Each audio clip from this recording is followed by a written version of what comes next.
Quisiera decir que para los artistas siempre es un poco complicado presentar su trabajo.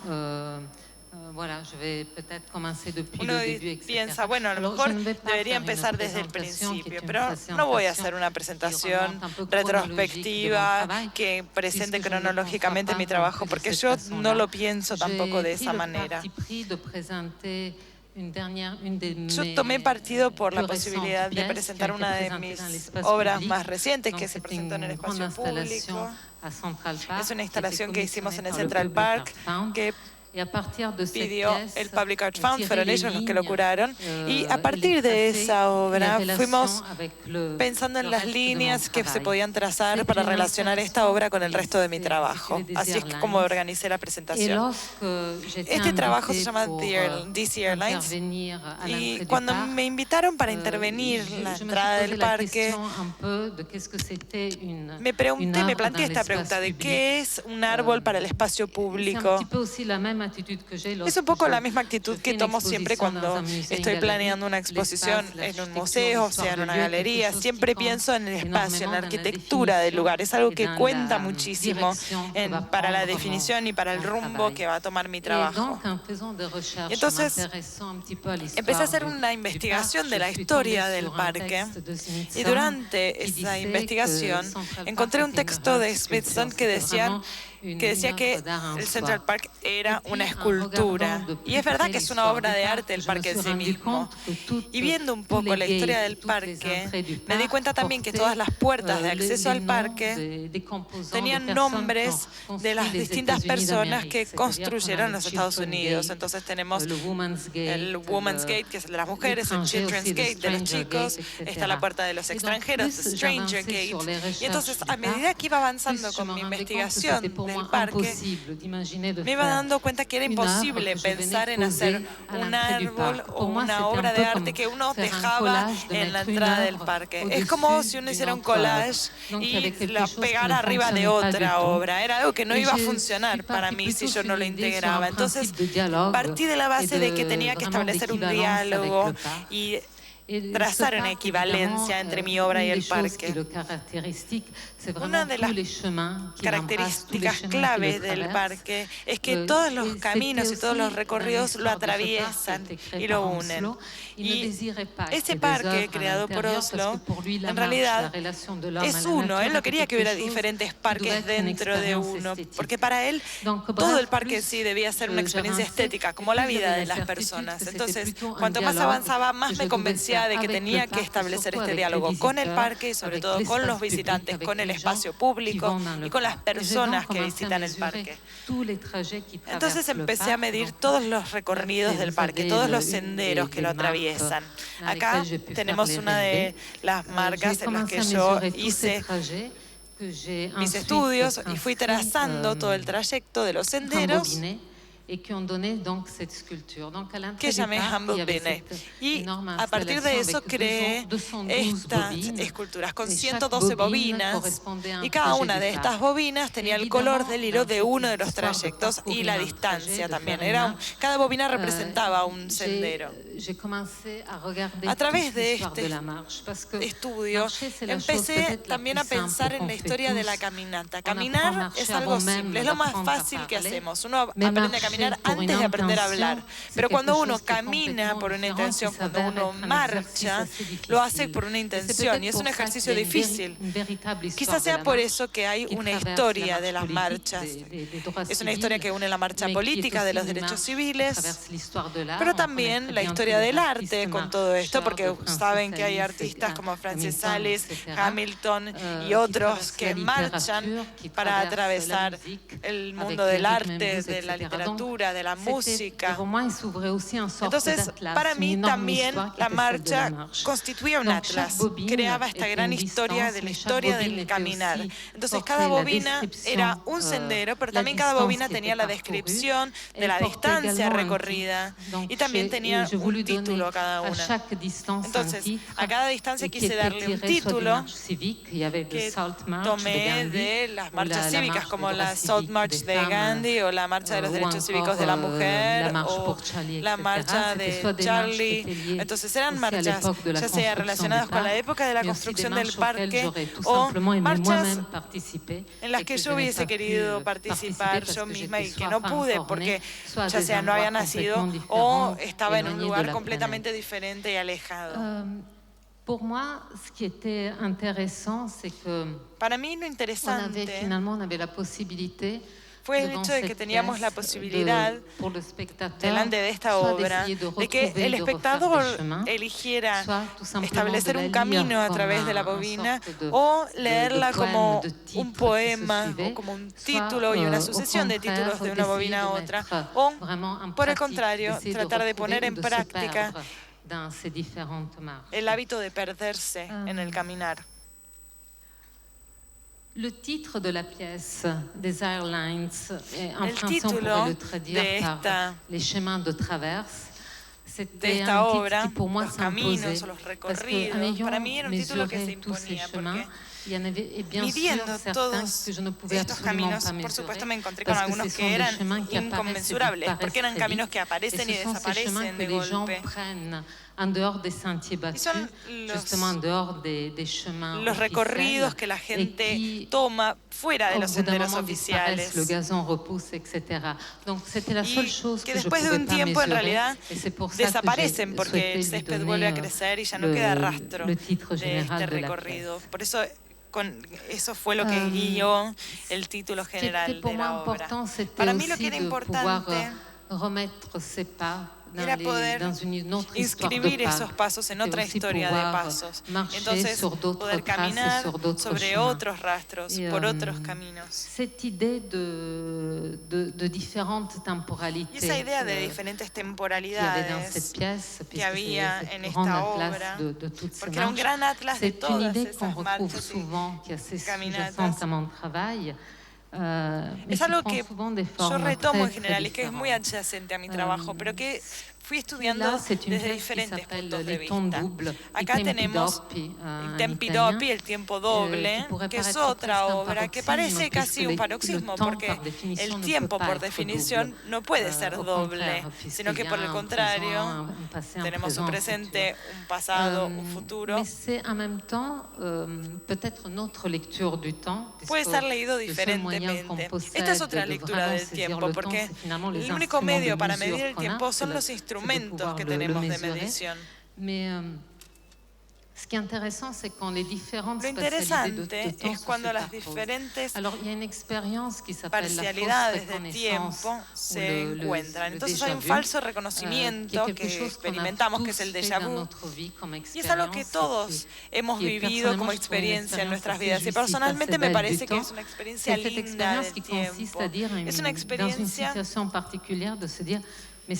que nos hace pensar en una situación particular que uno ya ha vivido esa situación, que lo que una persona dijo ya lo hemos escuchado, que lo que alguien hace ya fue hecho. Es como si algo nos viniera de otro tiempo. Es un desfasaje o una anomalía del cerebro en realidad, en la que recibimos la información desfasada. Pero según Bergson, también es el único momento en que el presente, el hoy, ahora, se superpone con el pasado. Es el único momento en el que tenemos esa doble temporalidad que ignora la historia del tiempo y se reúne en un momento. Esa quizás sea la lectura más científica, más técnica de esta cuestión. Quizá haya otras, por supuesto, pero es esta certeza de que el tiempo no existe. Es algo que yo he tenido desde mi infancia, porque yo me crié en Senegal.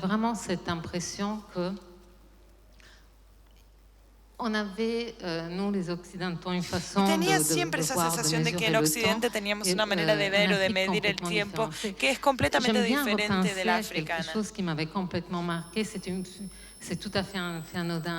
Y pienso en algo que es totalmente anodino y banal, pero una vez mi madre invitó a amigos senegaleses a comer que tenían que venir 3 horas más tarde. Y como buena italiana había hecho toda una comida espectacular y nadie vino en realidad.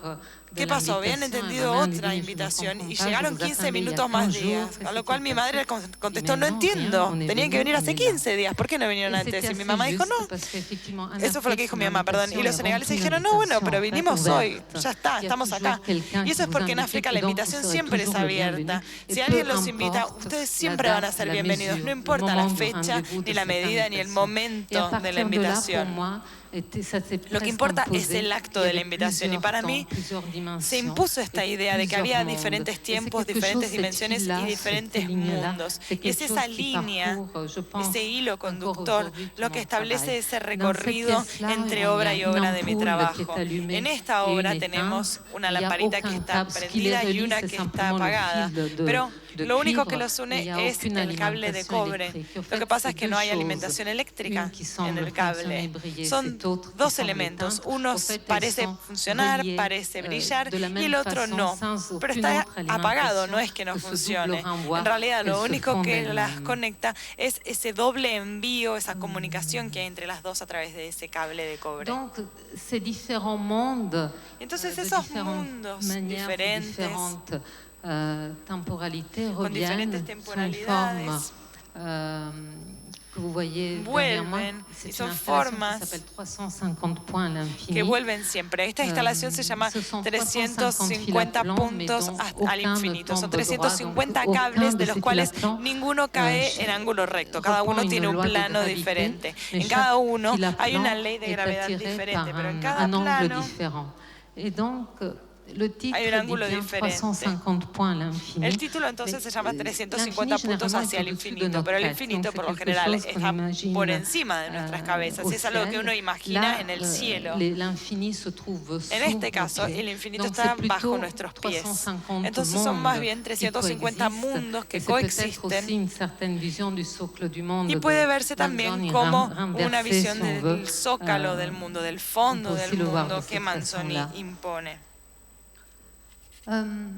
Les titres, c'est quelque chose qui était assez important. Donc, les titres qu'on a vu dans l'installation de Best Airlines. Siempre es algo que yo considero seriamente y también es el caso de la instalación de Central Park. Mais j'ai toujours donné un grand soin, essayé de titrer chacune de mes pièces. Et très souvent, je n'arrivais pas buscar un título que reflejara bien mi trabajo. Yo nunca quise usar títulos que no correspondieran del todo a mi intención. Entonces siempre le di mucha importancia al título de mis obras y tenían que existir casi en forma autónoma y ser parte de la obra también los títulos. Hasta un momento en que esos títulos se impusieron por ellos mismos, encontraron ellos mismos su destino final. Y a partir de esos títulos surgió una obra que se llamó Los 100 títulos. En ese momento me sentí muy feliz de darme cuenta de que podía hacer obras que tuvieran no un título sino 100 y que esos 100 títulos fueran el programa de la obra. En este caso eran valijas de bronce que ya no se podían abrir, que eran demasiado pesadas para viajar, pero que año a año cambiaban de título. De cierto modo son valijas que viajan, pero que viajan en el tiempo y en el espacio. Entonces la obra empezó en 1968 y tenía que terminar en el 2028. En 1928 debería haber comenzado y va cambiando de título año a año, va a cambiar de título en 2016, en el 2017, entonces esta obra va a seguir viajando siguiendo el programa mismo que marcan los títulos.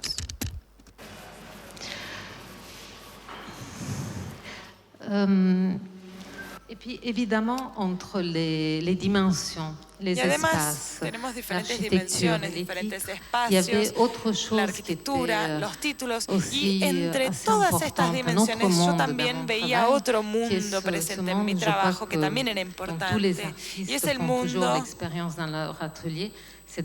que experimentan todos los artistas siempre en sus talleres, que es la posibilidad de experimentar con aquello que no les parece lo suficientemente importante como para hacer una obra independiente, pero que al mismo tiempo es algo que no puede ser dejado de lado, porque en cierto momento son principios de ideas o son disparadores que nos hacen pensar en otra cosa. Y entonces por eso tienen un estatus totalmente particular, es un estatus indefinido.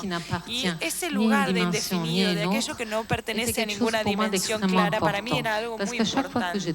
Porque cada vez que me mudaba pensaba, bueno, ahora tengo que deshacerme de todo eso que no fue ni una obra terminada, ni algo que se tire. Lo fui guardando y ahora tengo que tirarlo. Pero nunca llegaba a separarme de esas cosas, porque en el fondo existían en un lugar de lo indefinido y tenían derecho a tener un lugar de algo en el que fueran propios. Fue así que empecé a construir una obra con el vacío, con todo aquello que no es nada, pero que me sirvió para ir a otro lado, para llegar a otra idea. Todo eso para mí estaba en esa dimensión que no está ni adentro ni afuera, es decir, lo que no está ni en el espacio de una exposición en un museo, ni dentro de una caja que sirve nada más que para conservarlos. Pour moi, c'était encore une façon d'inventer un espace pour ces choses qui sont vraiment entre deux mondes, entre vraiment ce qui vient avant et tout ce monde de la création qui était pour moi Comme je disais au tout début, le travail, un lien avec l'espace, un lien avec le lieu relaciono mi trabajo con el espacio, con el lugar que me invitan a intervenir y es algo que es muy importante para mí. J'avais été très très fascinée à un moment par une pièce de John Cage qui s'appelle Le Prepared Piano. C'est ces pianos dans lesquels il mettait des petits bouts de que tenía pianos y en cada piano él ponía pedacitos de papel, balles de ping-pong, pelotitas de ping-pong. Échappait complètement à la por lo maîtrise tanto, du ese musicien. mundo escapaba al dominio le del musicien devait músico. commencer Y el à jouer músico sur ces tenía que pianos empezar a jugar, a tocar el tout à piano, fait intégrer l'imprévu, teniendo que quelque chose qui integrar n'était el plus factor de lo imprevisto dans son contrôle ni dans y de son lo que no podía savoir-faire, ni pour que controlar justement quelque chose ni s'échappe et prever. quelque chose d'autre advienne. Et je me Tenía suis que jugar demandé, con à lo chaque que fois dans podía l'architecture, je vais toujours les limites En el de mundo de la l'espace et du lieu. arquitectura, a mí Et j'ai siempre commencé à faire une me pièce intrigaron los dont le mundos de lo titre est aussi un hommage desconocido, à los John límites Case, qui est un de los prepared distintos mundos. space. J'ai Entonces, commencé à hay un découper espacio tout que l'espace, yo à le identifiqué en ese préparer trabajo. pour qu'ils deviennent autre chose. Et Yo évidemment, empecé a cette preparar autre todos los chose, espacios c'est au vacíos para spectateur de le convertirlos compléter, en c'est à otra lui de cosa. faire ce Y todo travail eso de otro, en realidad, reconfiguration de es l'espace. algo que Moi, el j'ai espectador va a préparé, definir, je es algo que va a prépare decidir ce el que ce espectador. lieu, ¿Qué ce quiere que hacer cet con espace ese pourrait espacio? Yo devenir, preparo lo que laisser podría ser ese ensuite espacio. Pero una vez que yo he hecho au eso, regardeur de va a compléter corresponderle al ces espectador lieux-là. completar ese Et lugar. il y a plusieurs sortes de prepared space. Hay Il y a distintos des prepared tipos space aussi de où lorsque je espacios, modifie espacios l'architecture, preparados. où je dois détruire des Espacios en los que cloisons yo pour quizá faire des tiro abajo installations, ces cloisons una restent separación para dans poder instalar l'espace mi et sont obra. prêtes Y à esas être réutilisées, à separaciones, devenir esas autre mamparas, chose. esa mampostería queda ahí Dans esperando ce a jeu convertirse du en otra regard, cosa. dans ce jeu Y en du ese lieu, juego de la mirada, il y a del une lugar, pièce que j'ai intitulée The hay una Guardian, obra c'est le que yo gardien. llamé The Guardian, el guardián. Le gardien est en fait une chaise, c'est une place qui est prise puisqu'il y Es a une una tige silla, es qui un lugar garde que está la ocupado, place. si se fijan, porque acá hay una cinta Dans le que mur, derrière no le nos gardien, on permite voit sentarnos. qu'il a En la été pared rebouché.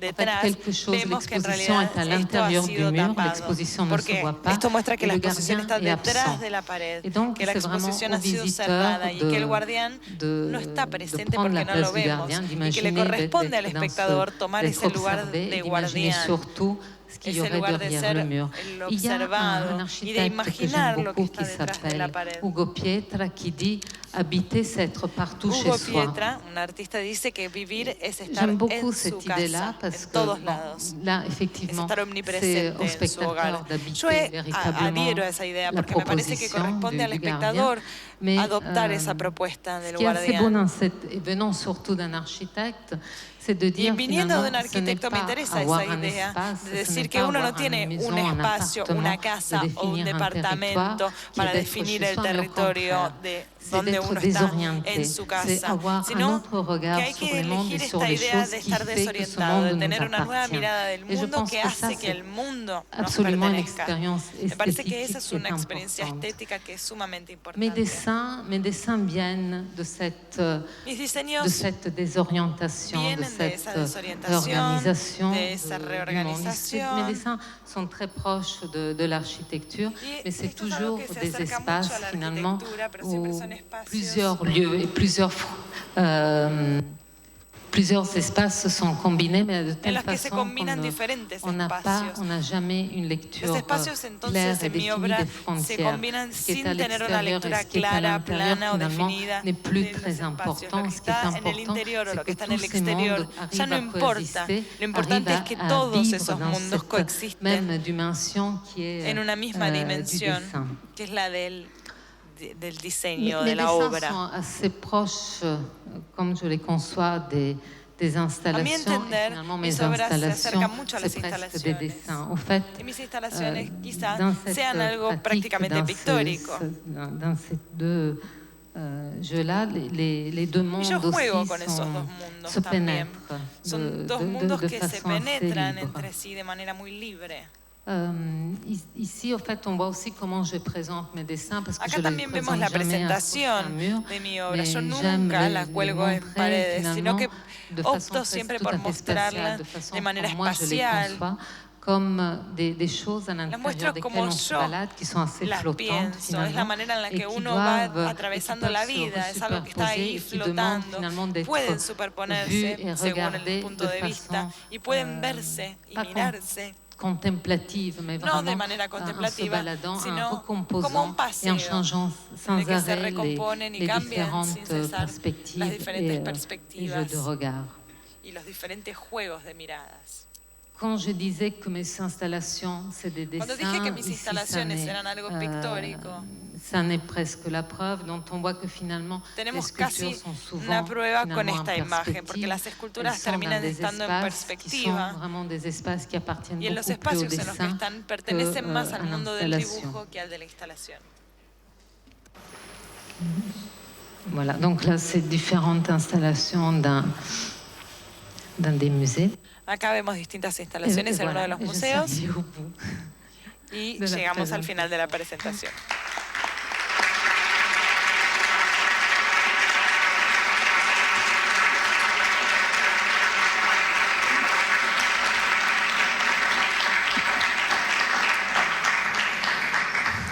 Merci Tatiana, mais peut-être on devrait parler du bureau d'activités implícites. Gracias Tatiana, quizás deberíamos hablar de las actividades sobre algo que ella llama la oficina de actividades implícitas y que ahora van a ver qué interesante cuando nos explique qué es eso.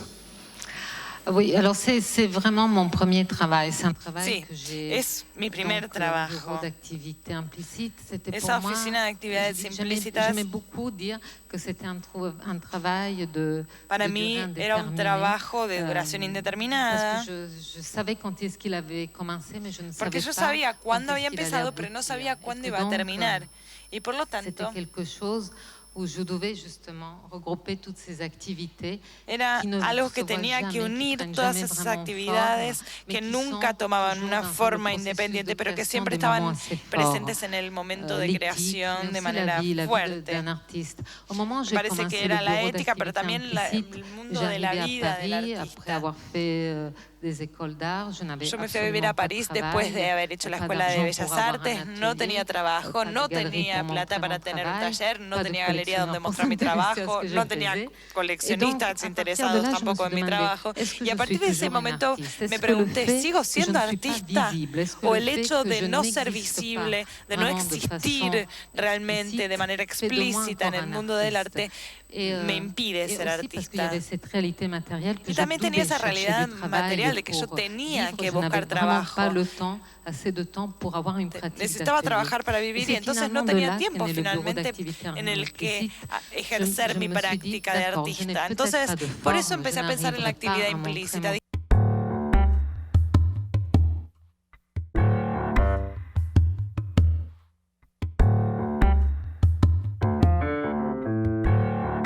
Bueno, gracias por venir, primero que todo.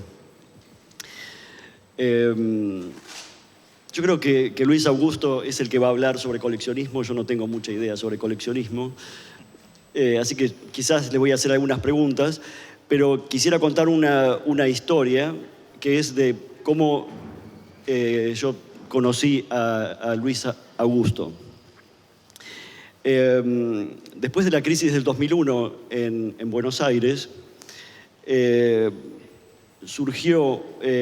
hice una muestra en la Galería Bensacar en el año 2002, y esa muestra la vio el curador brasileño Adriano Pedrosa.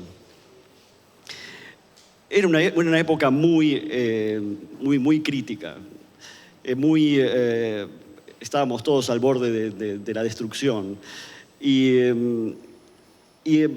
yo pensaba que de alguna manera tenía que empezar a probar mostrar mi trabajo en otros lugares, en otros países. Y Adriano vio esa muestra, después habló con la Galería Luis Estrina, y fue así que en el año 2000, a fines del año 2002, tuve una entrevista con ella y quedamos en hacer una muestra en la galería al año siguiente. Fue precisamente en esa muestra en la Galería Luis Estrina en donde Luis Augusto compró 2 o 3 piezas, para mi completa sorpresa. A partir de ese momento comenzamos una relación muy intensa, no solamente de él comprando obras mías, sino produciendo otro tipo de eventos, es decir, por ejemplo, una residencia en Lisboa, o también apoyando proyectos editoriales como catálogos de museos o catálogos de muestras. Él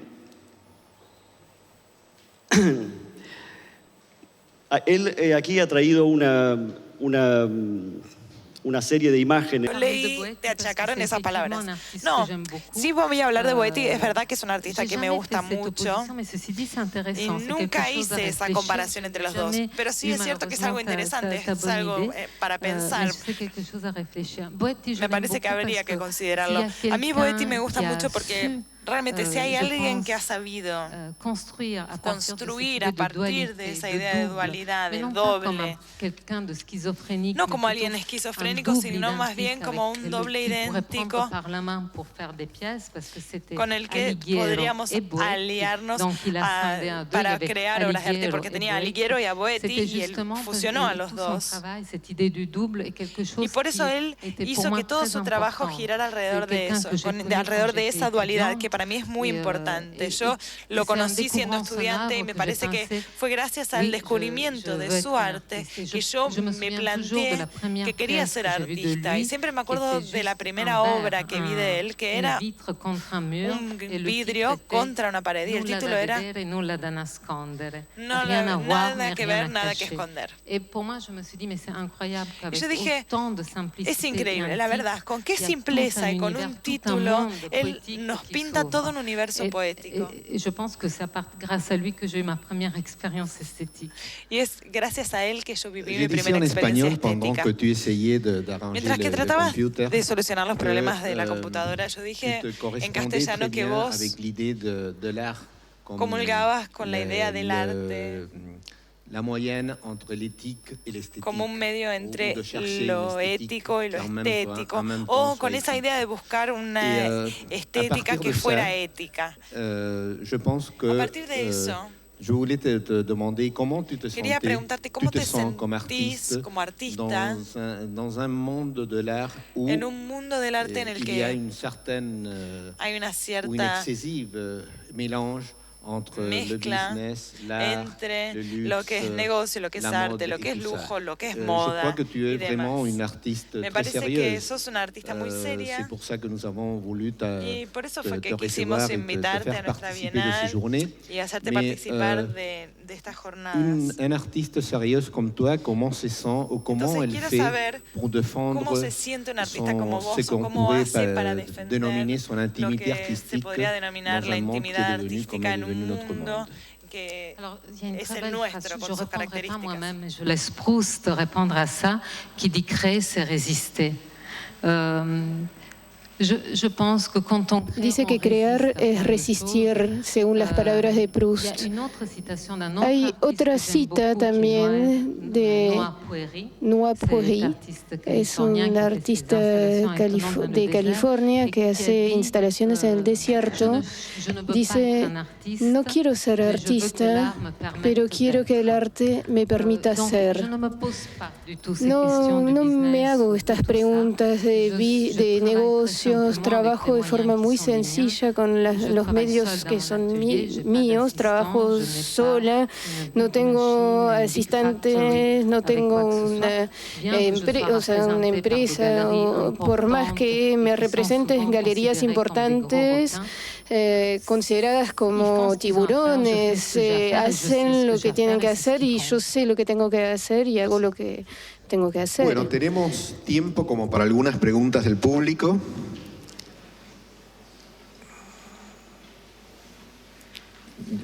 Ahora te llevo en el micrófono.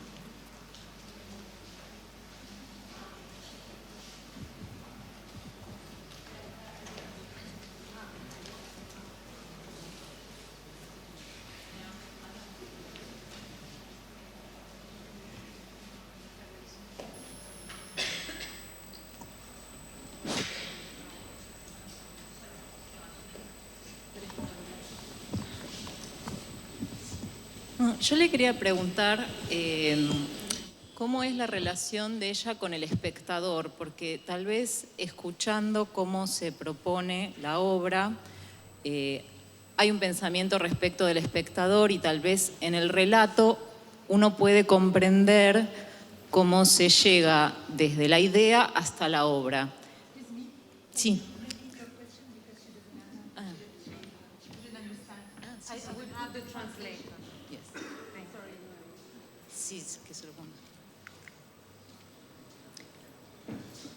Quería saber cómo planteabas la relación de tu obra con el espectador, porque escuchándote uno puede recomponer el proceso de la creación, pero no sé si es tan fácil esa misma lectura solo viendo la obra. Entonces, si vos acompañabas tu obra de algún otro tipo de herramienta como la escritura o un video, o cómo sentís vos que llega al espectador lo que vos proponés.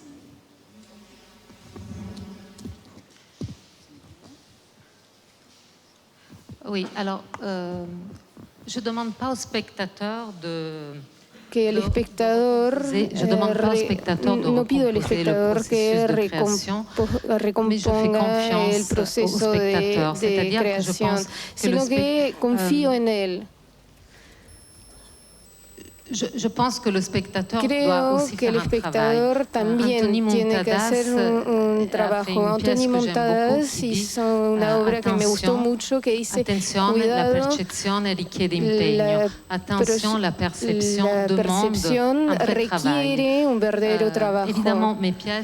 Obviamente mis obras se acompañan muchas veces de carteles, hay un trabajo de parte del museo, de la galería, que acompaña al espectador, lo guía, pero todo lo que pasa después, yo realmente creo que tenemos que confiar en la persona que viene, en el hecho que capaz puede rechazar, que puede no querer nada de eso. Es algo que tenemos que aceptar. No es justo decir que si no entendiste la obra, te perdiste todo.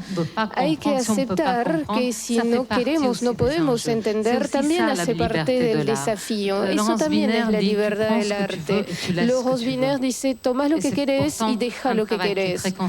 Y sin embargo es un trabajo muy conceptual que necesitaría ser guiado, pero él mismo tiene la sabiduría de decir, una obra puede tener una definición, pero la otra definición siempre le toca al espectador completarla si lo quiere hacer.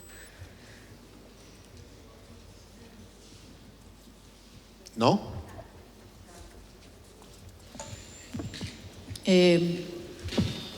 Sí. Hola. Mi pregunta iba acerca de tu trabajo, habla sobre el tiempo, ¿sí? Y yo quería ver cómo manejas la noción del orden, la organización, cuando sabemos que el tiempo, si bien es lineal, también existe el tiempo no lineal, ¿sí? Y habla también de los caminos y los recorridos. Entonces, ¿cómo manejas? Porque lo que veo en tu obra es que hay como mucha pureza, ¿sí? Como muy organizado. ¿Cómo sería el concepto de orden dentro de la propuesta tuya de la obra?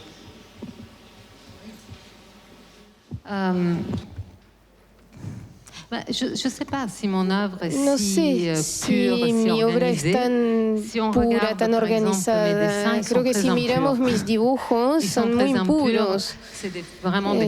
Son falsas perspectivas. Si tendríamos que vivir en los espacios que propongo, no estaríamos cayéndonos todo el tiempo y nos daríamos cuenta que son muy inconfortables. Sin embargo, hay algo muy interesante en lo que me está preguntando, es la idea de tiempo y de organización. De hecho, cuando exponemos, tenemos una agenda, tenemos un tiempo en la que tenemos que armar la exposición y prepararla antes que se vaya a exponer, ¿no? Y también tenemos el tiempo de preparación, donde está el inconsciente, donde la idea puede llevar años, meses, años en desarrollarse y que no necesariamente corresponde al tiempo de la exposición. Entonces creo que tenemos que manejar eso. Para mí hay obras que empezaron hace años y que encontraron recién ahora su forma. Entonces acepto también ese tiempo. El hecho que mostrar mi trabajo no es más que un momento de mi vida y hay muchas cosas que vuelvo a trabajar. No dudo en retomar obras que tendrían que ser finales y las vuelvo a trabajar. Y a mí me gusta esa idea. Es también el espacio del sueño, creo, ¿no? Las dimensiones que se superponen. Bueno, tenemos tiempo para 2 preguntas cortas o una pregunta larga.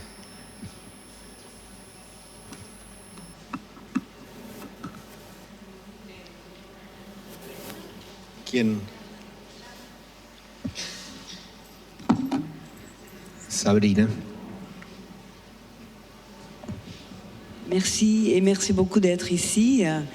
J'aimerais bien savoir si tu as un concept, c'est quoi le concept le plus important pour vous, pour l'art en face de la politique au monde d'aujourd'hui? Est-ce qu'il y a un rôle? C'est quoi le rôle pour vous? Alors, c'est... Je ne sais pas si on peut répondre de cette façon, de dire qu'est-ce qu'il y a.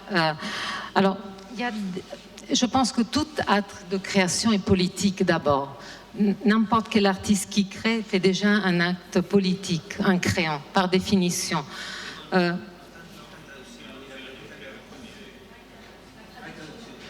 ¿Por qué no hay traducción?